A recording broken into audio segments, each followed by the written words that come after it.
Yes, folks, I'm Fred McMurray. It's Thursday. Almost everything kicked off correctly. And I say that almost everything clicked off correctly.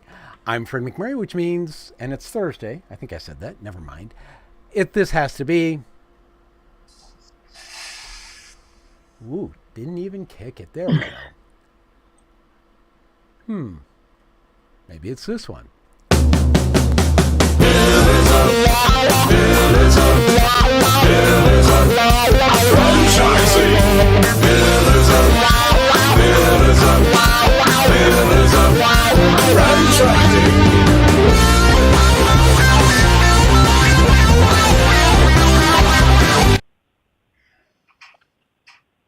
Wow. So, welcome to Pillars of Franchising. Happy Friday Eve. Elizabeth, how are you today? I am good, and I'm very excited about our guest, Patricia Miller from Wisdom Senior Care, on today to follow up Carolyn Thurston's interview last week. Oh, yeah. So we've got that to look forward to, but first, word on the street. Hey, guess where we're going? We're hitting the road, Elizabeth and I, and we are going down to the Titus Center down in West Palm Beach. Is that next week? No, 2 weeks, right? Yeah, we're going to be down there for the advisory board meeting, and I could not be more excited. We've got a great keynote speaker. I hope I say her name right, Dr. Kay Shalette Stewart, and she's going to be talking about driving business results by leveraging the fifth P of marketing. So if you don't know what the 4 P's are, it's product, price, promotion, and place. But the fifth P, what do you think that might be? It's platform. What's your platform? I read the email. Yeah. So the cool thing about that is, we're always talking about how do you get your voice out there? How do you make sure people know who you are, who your business is, and something that's different than just all the marketing. And I think you'll agree, Elizabeth, like in the last couple of years, people are exploding, whether it's on, I'll say Twitter, whether it's Instagram, whether it's Facebook, right? All of these social media platforms. And that's really, I think, super important for businesses today that we didn't used to have to worry about so much. Oh, yeah. Well, and not only that, we are a platform. Right. Pillars of Franchising. So getting on people's shows and podcasts and getting into our magazines, expanding your digital platform is something that for people who have been in business for a long time is a newer concept. Yes. The younger ones automatically assume that that's a part of it. But depending on where you are in your generational awareness and the knowledge of technology, it can be a challenging thing to embrace, and it can be something that feels risky, or security and who's doing what with my information and all that. But the fact is, in my company, we say if you're not doing it, everybody else is. So you better be on those platforms or you're going to get missed. Yeah. And obviously that's not the only thing that we're going down to the Titus Center for. Obviously, we've talked before about what a great institution that is down there. What a great program that Dr. John Hayes runs. He's been in franchising since the 80s. He's like the grandfather of franchising. And so we're really excited to spend some time with him, along with other franchising professionals that are helping to not only promote franchising, but they've got a great franchising program down there for people who either want to sell, buy, maybe they want to work for franchisors, all kinds of great classes and curriculum for people who are interested in franchising.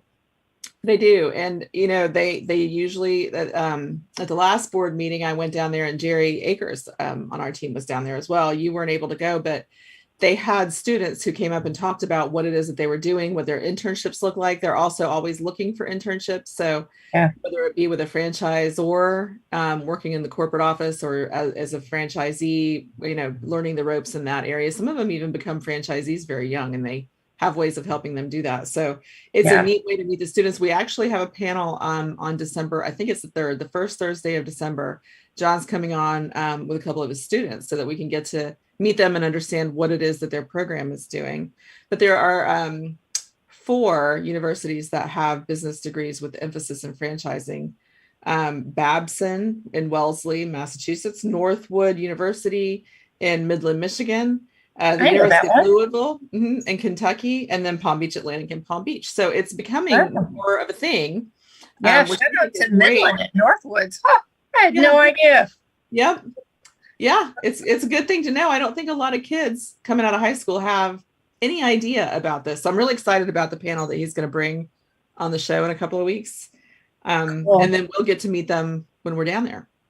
Well, I think as we talk about people who start, whether it's internships or you start in, an entry-level position, it's amazing to see and hear some of the stories. We've talked with Jerry, right? His daughter started in the business doing oddball things, and now she's kind of their I don't want to put a title to her, but I will. It's probably not right, but I consider her to be like a VP of HR and operations, because that seems to be her niche. Mhm. And today's guest is going to talk to us about what that journey is like if you're not a family member, if you're not a legacy person in a business. And so we hope that you'll continue to listen today. And obviously we love call-ins, and our number is 323-580-5755. We've got a great show coming up for you today. And with that, let's switch on over to Ray. Hello. Hello, Ray. Guess what? I'm back. You're back. I'm back. And you brought a lovely lady with you. Yes, I do. We have a fantastic guest today, and this is Patricia Miller. And Patricia is the epitome of success, of a success story in franchising. Her tough circumstances, drive to survive, and grit and determination, coupled with an opportunity provided by Carolyn Thurston and Wisdom Senior Care and Wisdom Senior Academy, propelled her from an entry-level nurse's aide to a franchise owner leading her own team. Welcome to the show. And you're on mute. No, she got it. She was right there. I saw her lean forward. Oh, okay. Patricia, tell us, this journey is so cool. Obviously, I have so many questions, as I'm sure does Ray.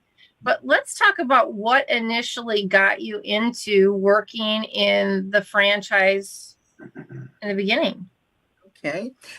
Thank you so much for having me on the show today. I'm really excited about sharing this journey, because it has been quite an interesting journey, quite a changes in my life, and finding a niche in life that makes you feel good about what you're doing every day. Yeah. And sometimes people ask, well, how do you just keep going? You have to love what you do, and it doesn't seem like work. So Yes. although we know it's a lot of different aspects of it each day.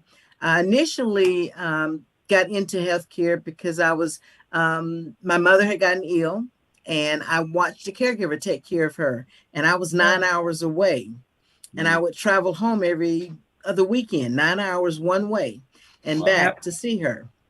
And I watched this person care for her, and she promised me, she said, I will give her the quality care that she needs while you're not here. And that just touched my heart. And when I came back, and well, she ultimately passed away, but when I came back and I started thinking about, what do you give? How do you give in life? Where's my next phase of life? Right. And I knew Carolyn Thurston, and I knew she had started a business, and I knew something about it, but not a whole lot. And she and I were talking one day, because during that time I also had lost my husband. So there were a lot of things that were happening in life. And she said, well, Patricia, why don't you come and work with me? I said, well, Carolyn, I don't work with seniors. I tend to work with children more. And she says, well, it's the other end of the spectrum. Right, right. Said, they say it's like a full circle, right? Exactly. You end up where you started. Exactly. Yeah. It's almost the same thing, I would imagine. You find some of it, yes. And you find yourself just having to, of course, show that dignity and respect to them because they're older, they're seniors. Yeah. And she said, just come see what you think about it. And so I did, went through the process. And as I was going through it, I was starting to really find myself enjoying a lot of things about it. And I said, well, while I'm doing this, why not get some certifications behind it? And, you know, I love education. I love growing. So I did that, got on that aspect of it. And Carolyn said, you know, Patricia, I'm going to venture out and we're going to open up an entire different business called Wisdom Senior Care.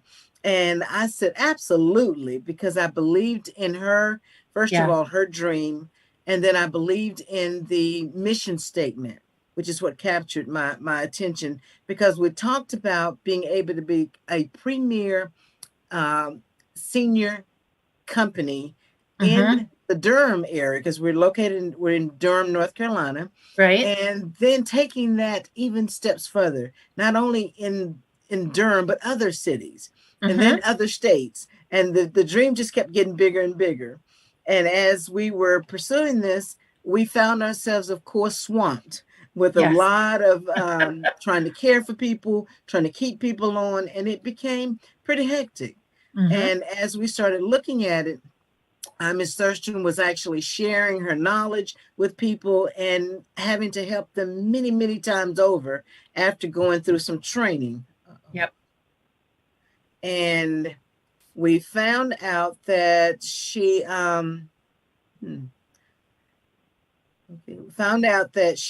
honestly needed to venture out with more people. And she said, okay, I'm not sure which way we're going to go, but we're going to do something different. And it became franchising. And so the franchising aspect of this started, and we weren't sure because we had all been so protective of what we were doing. Right. We were like, who is this people talking about franchising? What is this all about? What is this going to do for us? You know, we wanted to protect Miss Thurston. You know, she's worked so hard, and we want this to be something that is going to be good for her, good for our future. And she actually got a lot of information, and she came to us and she says, I trust what we're doing here. And I want to know if you all would trust what we're doing. And that's where we started.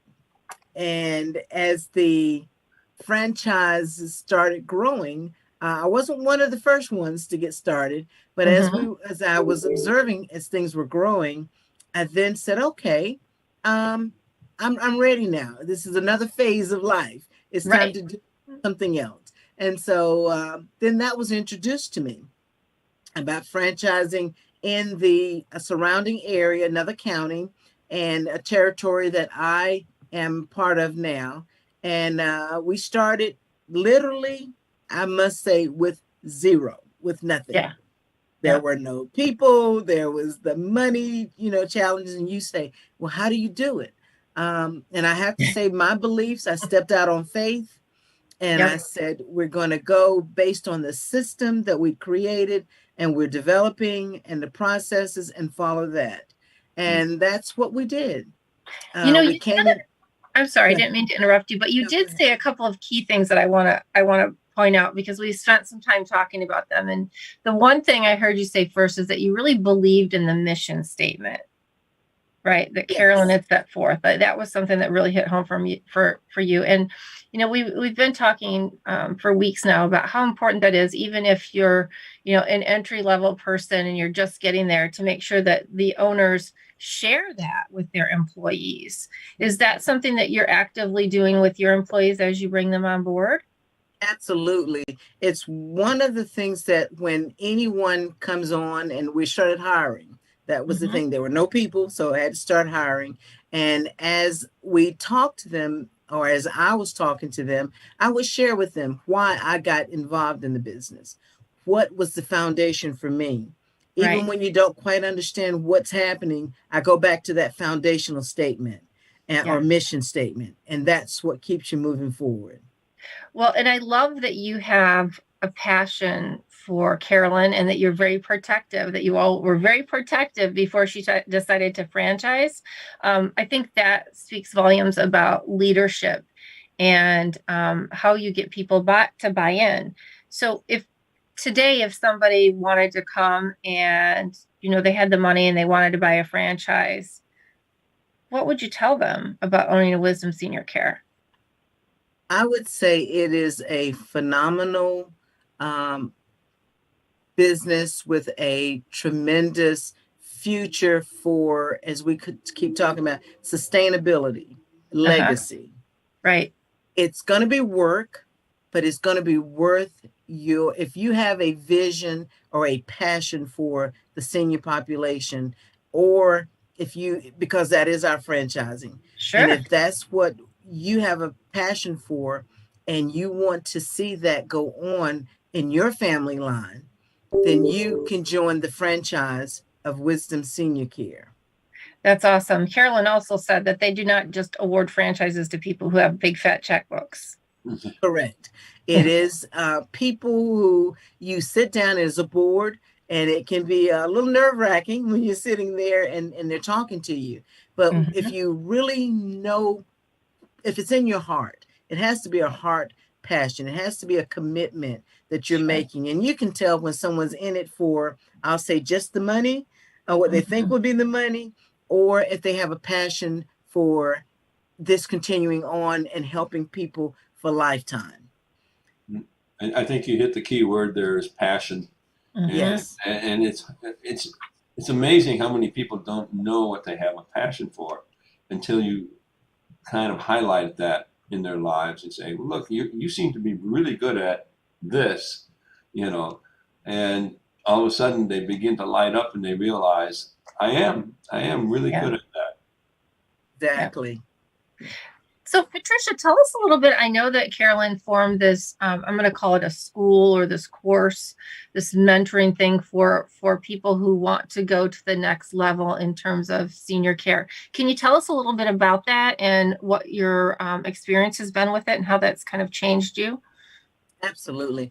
The Wisdom Academy is another vision that came out of getting caregivers into the field. We call ourselves skilled experts now, because we do believe we bring a level of expertise with skill to our clients. So when we were out there, people were coming in and saying, "Oh, I've got training. I've done this. I've got my certifications." And we were watching when they go out to the client's home, and we were sort of going, "This is not quite how we have achieved our success." And we want our clients to know they can trust the people that are coming in their homes. So with that, we're saying, let's just make sure, because let's bring on an academy to train people based on our North Carolina state regulations, and based on the fact that we have processes in place that they must follow when they get out there. And then that was an undertaking, because you have to have nurses, you have to get the whole credentials and everything set for the school. And as they started the first class, and you brought people, and you could see them catching that vision and that passion, even though they said some of them were nudged into it, maybe by parents or a loved one. And once they got into it, many of them caught the vision. And I want to share a quick little testimony that happened to me this week because of the academy. I had a client who had to go into the hospital.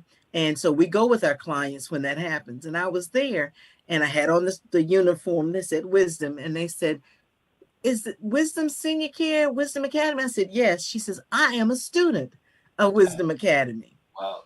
And I said, "Oh my goodness." She said 4 years. She was a class of 2018. And she said how much she thoroughly enjoyed it, how much it tremendously helped her get to the position she is in now at the hospital setting. And she had nothing but great things to say about it. And the instructors, the vision that Ms. Thurston continues to put out there when she speaks to the classes. Oh, that's awesome. That's awesome. Well, I can see and feel and hear the passion that you have for taking care of people. So I think that's amazing. Go ahead, Ray. I'm sorry. No, I was just agreeing with you. And unfortunately, a lot of people don't know where their passion lies. And you found it, so you're one of the lucky ones. Yes. So tell us a little bit about your business. Are you in Durham as well now? No, actually, we have territories. Once you join the franchise, they look across the state of North Carolina, since we're here, and they say they're territories. So I'm in Pittsboro, North Carolina, Chatham County. So the entire Chatham County area and surrounding cities. Awesome. And so tell me, how many folks do you have working for you as experts now? The number kind of goes up and down at times, but we tend to average anywhere from 16 to 20 Nice. right now. And they are coming on. And we've also have strategic partners. And I bring that up because we are a strategic partner with one of the colleges. And the college, because Durham has the academy, we're also in Pittsburgh. There is the Chatham County Community College, and they have a training session for their students. And we became strategic partners. And as their students are getting into the clinical steps, they can then apply to work with us. And that has proven to be a great relationship. And I had the opportunity with several of the students that had completed the courses to go and speak at one of their banquets to celebrate them. Wow. And they were awarded by the State Employees Credit Union here a fair amount of monies to continue those programs.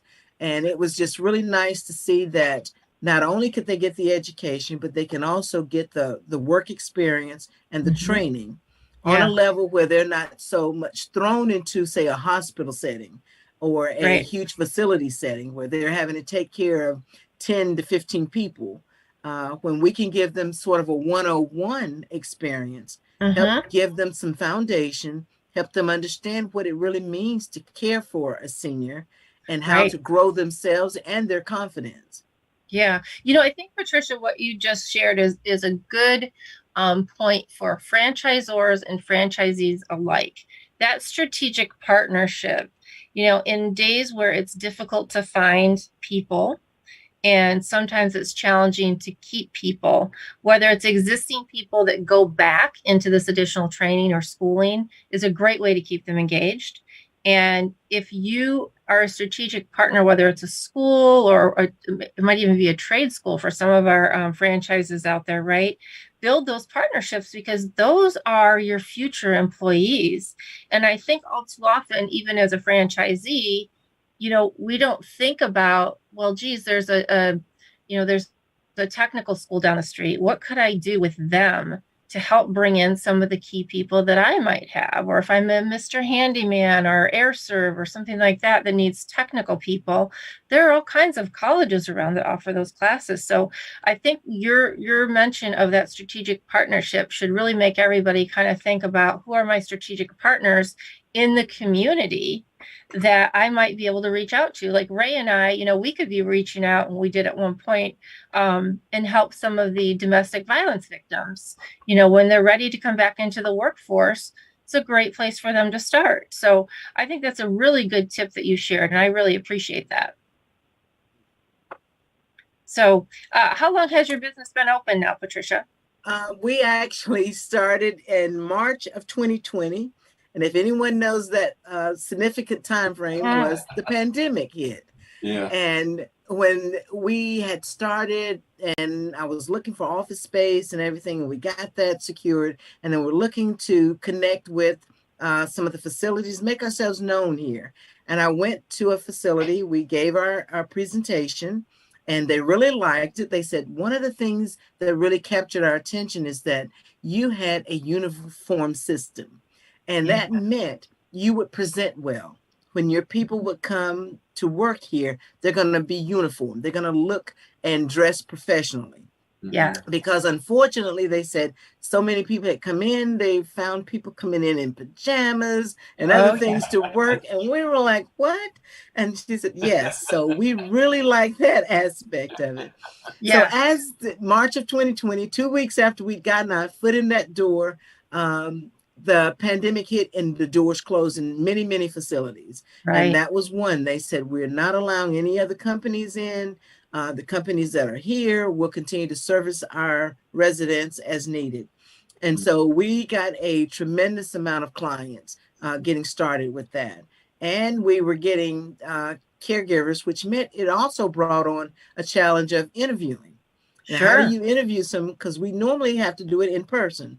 Well, we couldn't do that. So we became very good with Zoom and virtual interviewing and trainings and things to that effect, which affected the government because they had to change the way they required us to get people on board. And they allowed us to do that.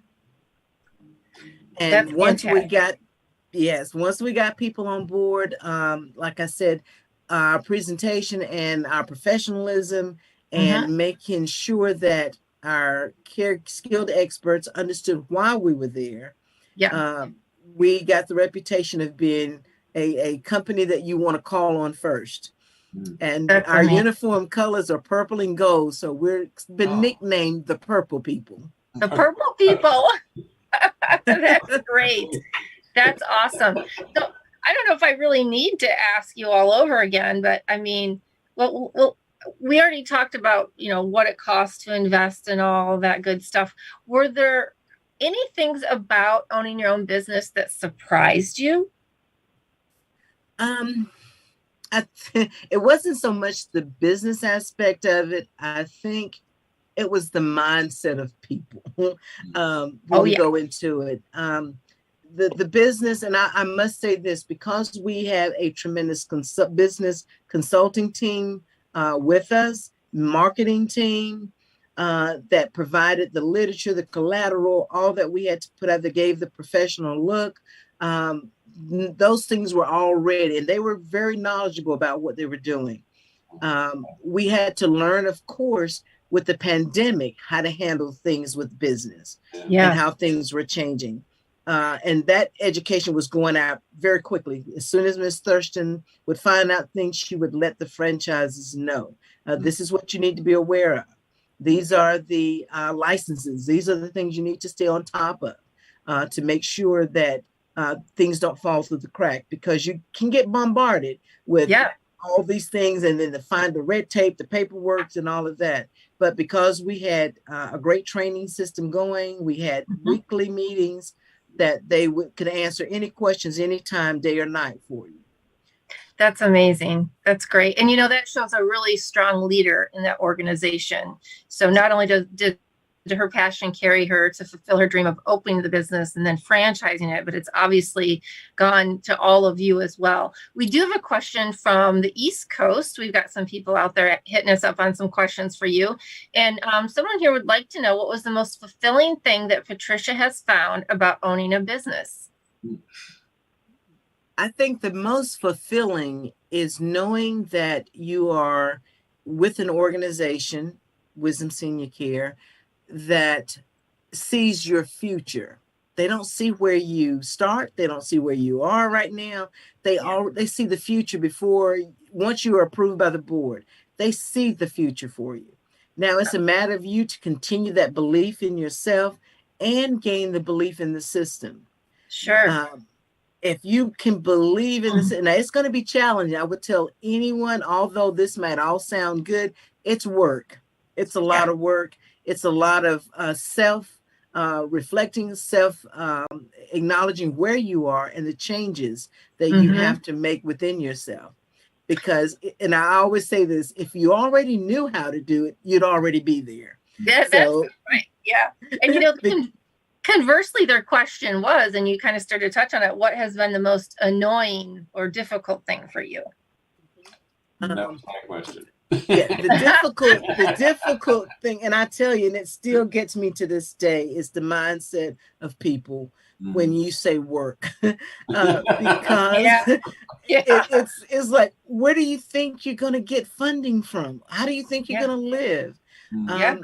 And people will come and they will promise you the world in the interview that they love the seniors. They love working. Oh, I can do all these hours. And then once you get started, I'm sorry. I didn't know it would entail all of this. I didn't realize you had to do all of this. Yes. People need to be cared for on nights and weekends? No. Right. I said the seniors don't take off. And just like the name of my business, 365 Home Care, it is that. It's year in, year out. Yeah.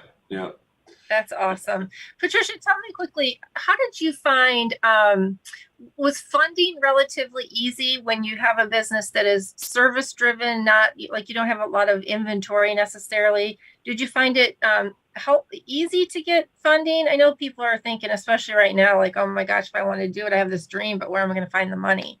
Yeah, it can be challenging. There are a lot of funds out there that you don't know about. So it does pay to look into the small business to understand what kind of fundings are available, and just listening, talking to people about it, talking to your banks.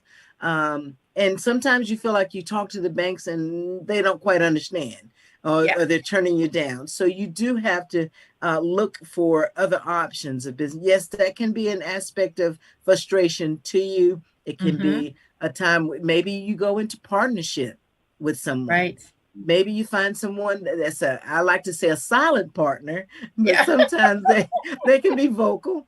If you find someone that can believe in you and your vision, and you can lay it out, lay a business plan out for them to see what they're investing in, and how they'll get that return on their investment. Yes, very good. Very good. Well, I am so delighted to have been able to meet you. For our folks out there who would like to talk to you further, well, first of all, I have another question. I just got another pop to the screen here.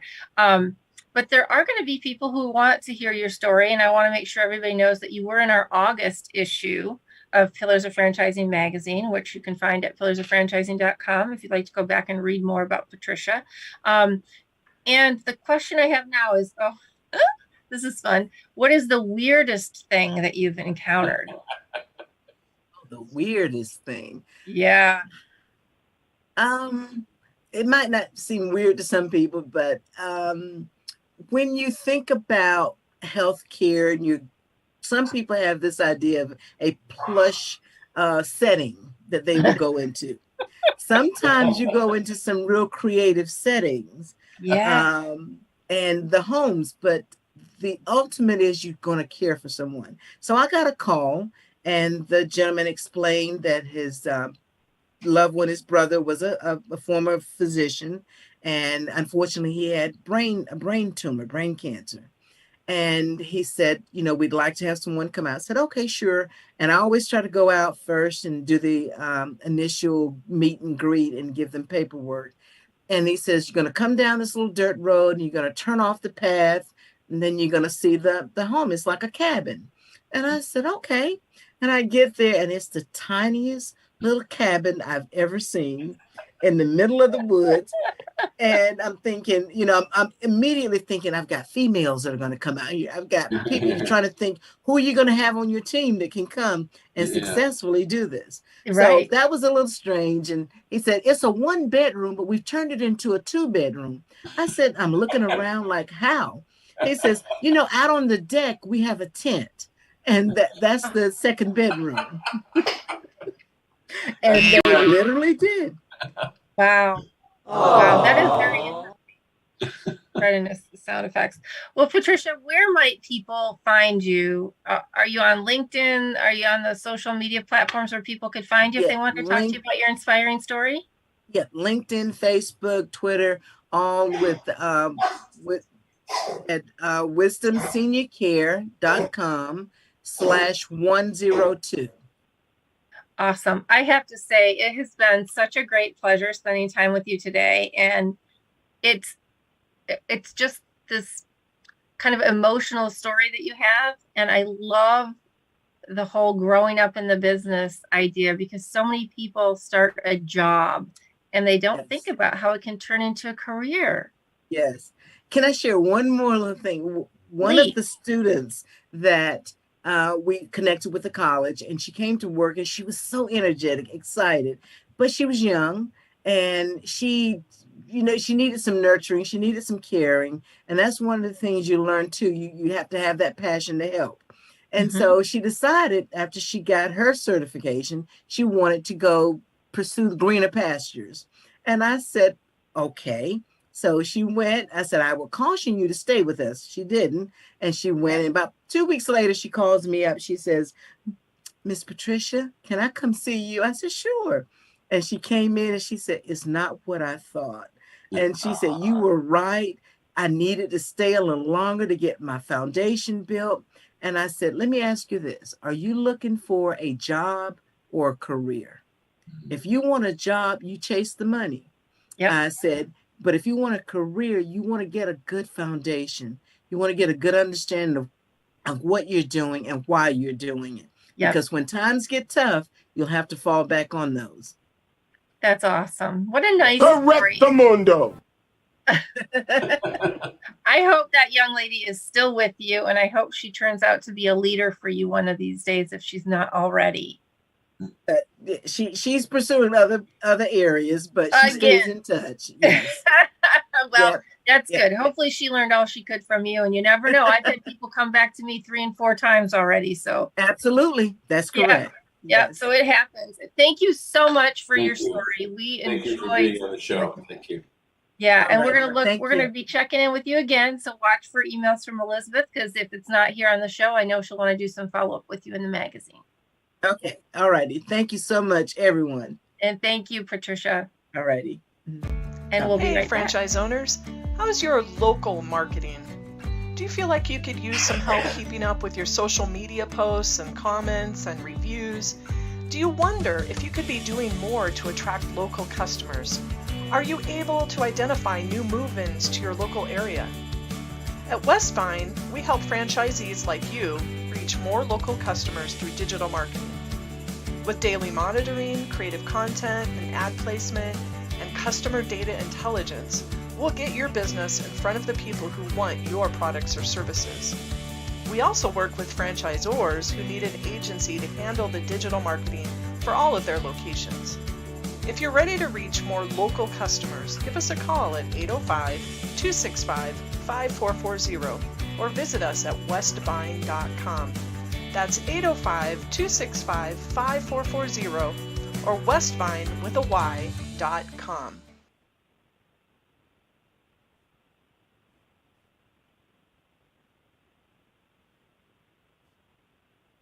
I just pulled an Elizabeth. Seriously? Oh, welcome back. I mean, seriously? And none of you called me out. I could see Ray was on the edge of his seat. Wanted to do it. Welcome back to another great episode of Pillars of Franchising. What a fantastic interview with Miss Patricia Miller of Wisdom Senior Care. And now with me joining us as our legal expert, Miss Laura Liss. Hi, Laura. Hey, Kristin, how are you? I'm doing great. How about yourself? Doing well, thank you. Good. Now we're going to get down to some brass tacks, I understand, right? That's right. I know one of the things we were thinking about, when we evaluate whether or not a candidate is going to like a system, is, you have the whole FDD, right? You have the whole stack of paper, but there's a lot of things that are relevant that may not be written down, right? Because the way that the FDD is required to be prepared, the franchisor can't really include things that aren't in the statute that says how you have to write the document. Okay. And so one of those, a big one to start with, is really understanding their culture, right? Yes. And that is critical because, if like, our guest was saying, if you're just looking for a job and you're chasing the money, are you looking, for a career? Are you looking for something where you're going to have legacy? You're making a difference in people's lives. Those are potentially very different types of culture in a franchise system. Whereas there are other ones where, it's perfectly fine that they want people who are focused on the bottom line, and it's not something where they are in their businesses. The franchisee isn't necessarily in their business day to day. They're more of a passive owner, and that's fine. And then also really getting to understand what it's like if there's a mistake, right? Is the franchise system, pretty heavy-handed? Are they going to immediately send you, a default notice if something happens? Or is it more, forgiving, right? So how would somebody, if they have the FDD, they're reviewing it, and these things aren't in the FDD, how should they go about finding out the information? Yeah.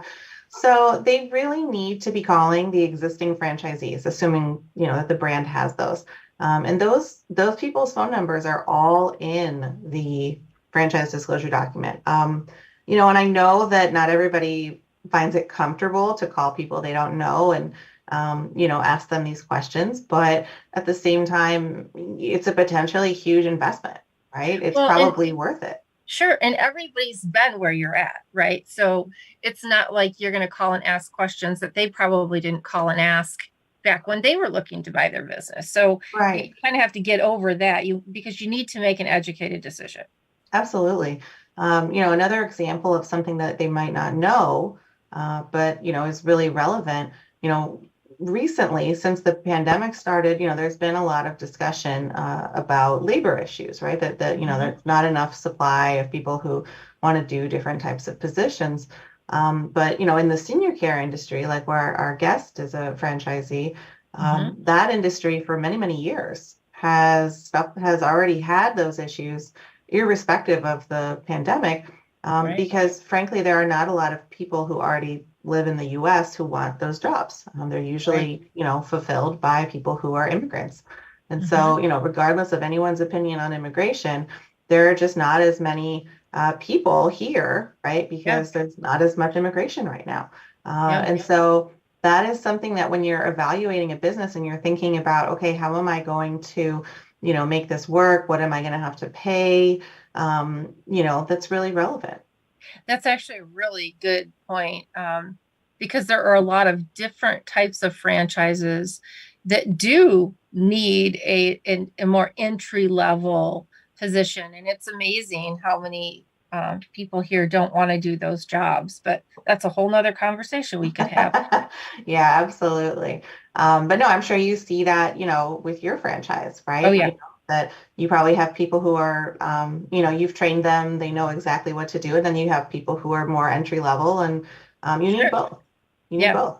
Absolutely. And I think that's true with any business, right? You need a good balance. Yeah. So what other things should people, the call that you talked about when you said calling existing franchisees, if you're out there and you're in the process right now, that's what we're talking about when you have the validation process.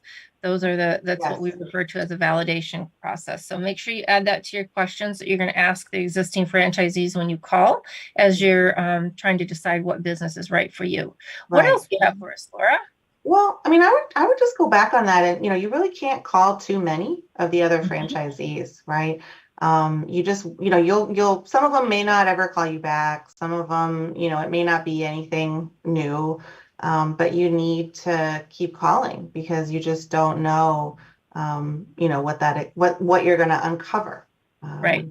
So I would just harp on that. I think it's something that people don't do enough. Like I had a client that was looking at spending probably over $1 million on a concept, and I said, okay, how many of the franchisees have you called? And they're like, oh, I called 2. And it's a huge investment, to me. I mean, maybe $1 million isn't a lot to them. I don't know what their financial profile is. But well, for maybe most if people, they win this lottery, it won't be, but the normal person, right? I think, Fingers crossed. Yeah. But it is pretty surprising for most people to realize that they need to call so many. At least it's worth their time.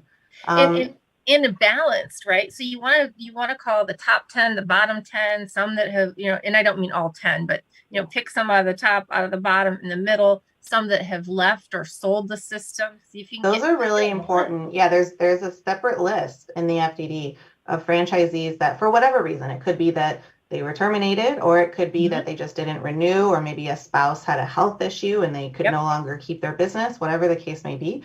But there's a separate list of people who were separated for whatever reason in the last 12 months from when the document was published. And so those people are especially relevant to kind of get their take, right? Because you can certainly see culture from talking to those folks, whether it was, they really worked with me, when my spouse was sick, and, they were good people, or, they were not helpful, and they didn't support me. And, eventually I just had to close, and I lost my investment. Right. That's a worst case scenario. It is. But you need to know that.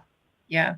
I don't think anybody should ever go into buying a franchise and not feel like they went in with their eyes wide open, because there's just so many resources out there. We talked just lightly with Patricia, and I didn't get into the details with her, but as she said, she's talking to all these banks, and remember, we've talked on the show before that a lot of your general banks, they don't understand franchise. No, and they so really those don't. no, you have to go to a bank that's familiar with franchise lending, right? Yeah. And even within banks, that say that they do that, there are specialized, what are known as like the SBA programs, like Small Business Administration backed loan programs, which is typically how most franchises are financed, right? If you needed to build out that $1 million business, like my other client I was saying, they are going to loan you a good chunk of that.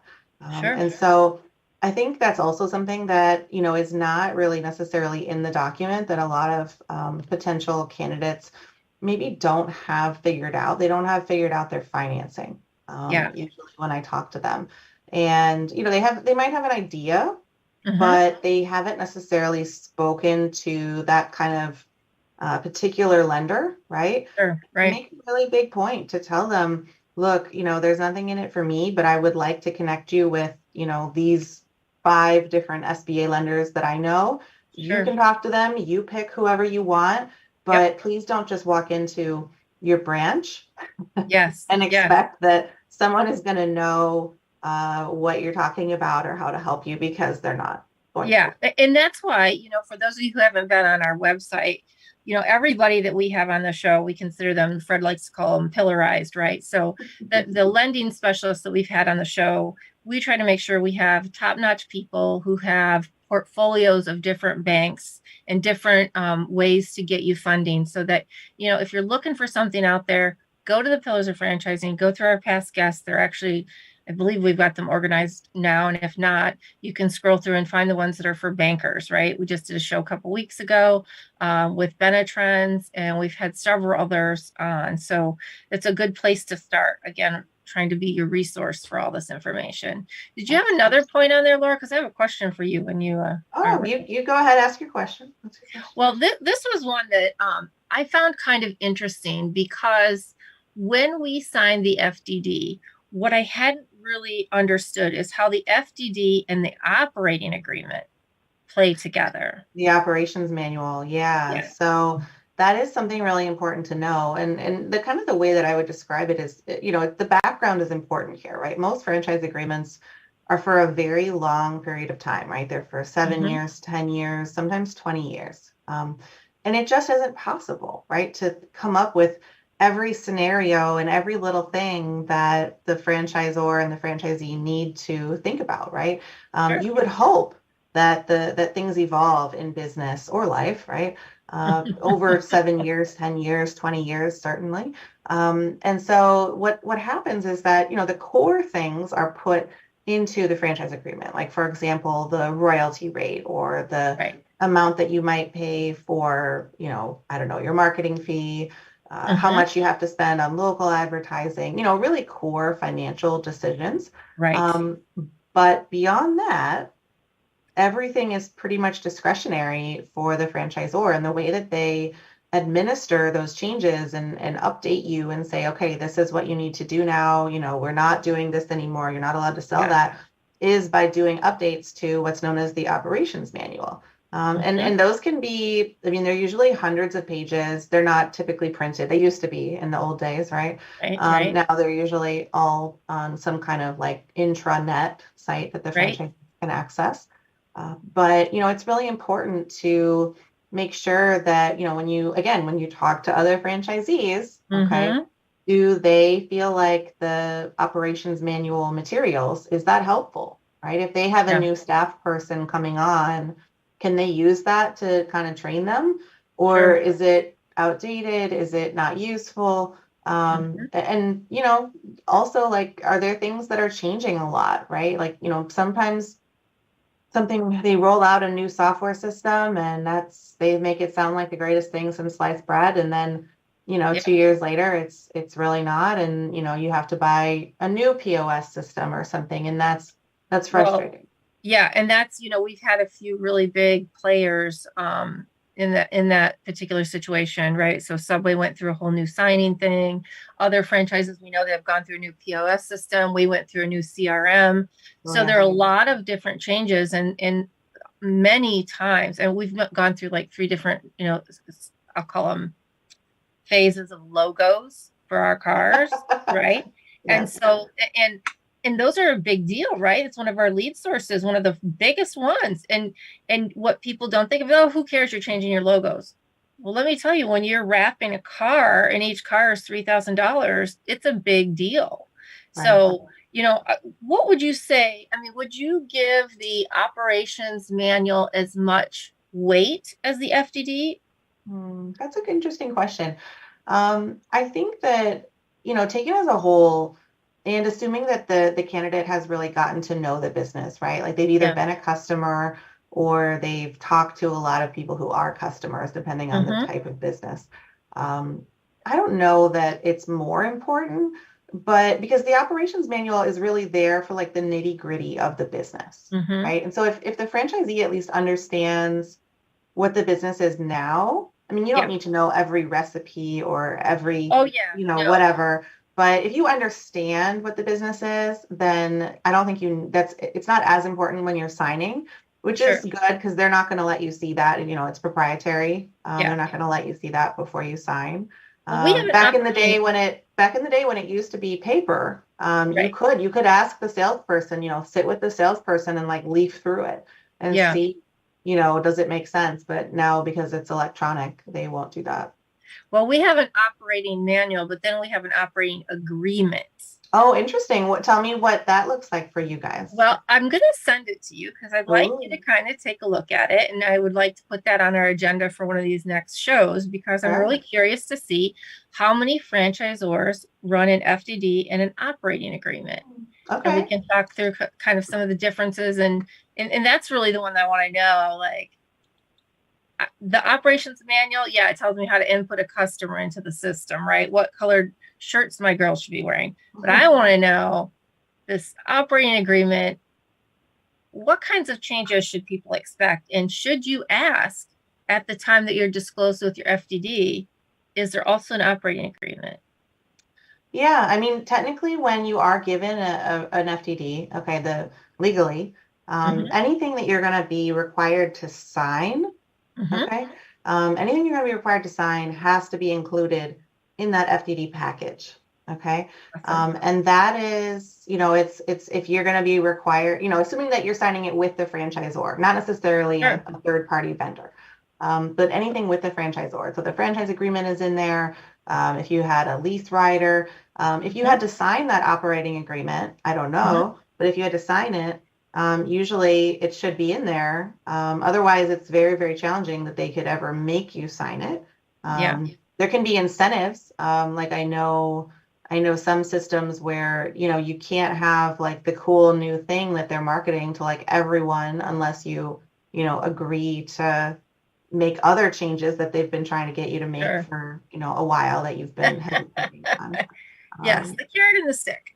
Yeah, exactly. The carrot and the stick, right? You can't have the cool new espresso machine or whatever unless you agree that you're going to like refurb, refinish your store. So it looks nicer. Yeah.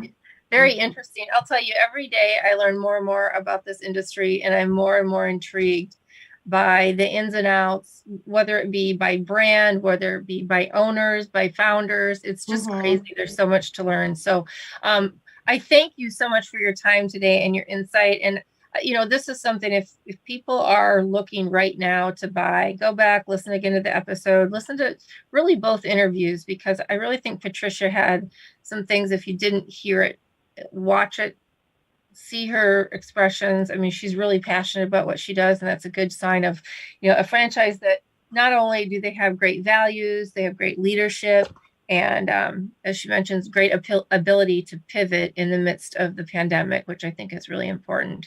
And Lori, your feedback is always very appreciated. And if anybody's out there looking to get into any of these areas, please check out our website at www.pillarsoffranchising.com. And again, all of our past guests are on there, and several of the topics that we talk about that are really important to the buying process happen to be wrapped up in there as well. So at this point, Fred, are we going to a commercial?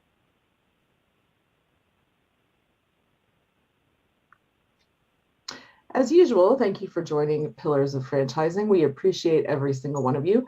We want to give a shout out to our sponsors, the Titus Center for Franchising at Palm Beach Atlantic University. You can find them on the college's website. Also, Franchise Show 247, which can be found at franchiseshow247.com. And we couldn't do it without our sponsors, and we appreciate their support. Don't forget, we love to have call-in guests. Our number to call in is 323-580-5755. That is 323-580-5755. If you have questions for our guests or for any of our Million Dollar mentors, we welcome you to call in at any time on the show. We will do our very best to answer your calls. Stay tuned, more coming up. And we want to thank you all for joining us today on Pillars of Franchising with our special guest, Patricia Miller of Wisdom Senior Care. What a great pleasure it was to speak with her. Please be sure to like, share, and comment on this episode, as well as any others that you might find out there. Thank you to Ray Pillar. My tongue just isn't working today. Thank you, Ray Pillar, our Million Dollar mentor, Laura Liss, our franchise attorney, and Fred McMurray with Elizabeth Denham, our producers. I am Kristin Selmeczy, and together we are your resource for franchising success. This has been another episode again of Pillars of Franchising, and remember, the dream starts here.